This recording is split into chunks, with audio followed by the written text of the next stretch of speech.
Welcome to JoVE. Let's take a look at how you can embed JoVE videos in Moodle. Open the JoVE website. Sign into your account. Choose a video of your interest.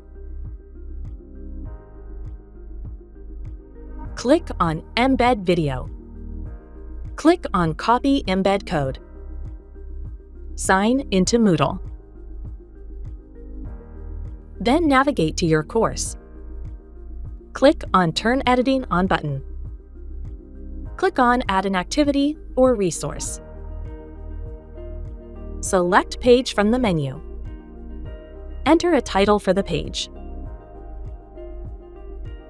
Go to Content. Click on Show or Hide Advanced Buttons. Choose HTML. Paste the embed code. Click on Save and return to course. Click on Turn Editing Off button. That's it. Thank you for watching.